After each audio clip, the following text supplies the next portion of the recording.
الذكر إن كنتم لا تعلمون بالبينات والزبر. الحمد للہ رب العالمین والصلاة والسلام علی سید المرسلین وعلی آلہ وصحبہ اجمعین. اما بعد، محترم سامعین، آج ہم جدید طریقے علاج کی دو صورتوں کو اور ان کے احکام کو آپ کے سامنے بیان کریں گے انشاءاللہ. بعض امراض وہ ہوتے ہیں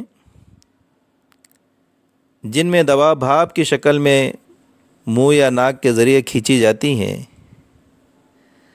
تو سوال یہ پیدا ہوتا ہے کہ اگر روزے دار اس طرح کی بیماری کا شکار ہو اور وہ دوا کو بھاپ کی شکل میں منہ یا ناک کے ذریعے کھینچے تو کیا اس کا روزہ فاسد ہوگا؟ تو جواباً عرض ہے کہ جو دوا بھاپ کی شکل میں منہ یا ناک کے ذریعے کھینچی جائیں، خواہ مشین کے ذریعے کھینچی جاتی ہو یا کسی اور طریقے سے، ان سے روزہ فاسد ہو جاتا ہے اور اس طرح کے مریض پر اس روزے کی قضا لازم ہو جاتی ہے.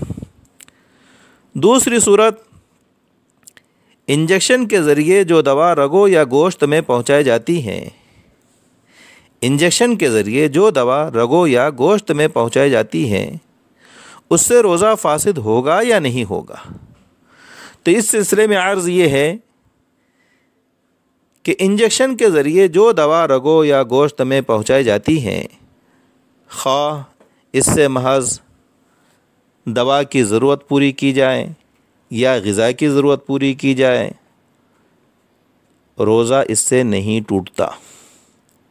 البتہ روزے کی حالت میں غذائی ضرورت کی تکمیل اور تقویت کے لیے بلا ضرورت انجیکشن لینے کو حضرات فقہا نے مکروہ قرار دیا ہے. والسلام علیکم ورحمۃ اللہ وبرکاتہ.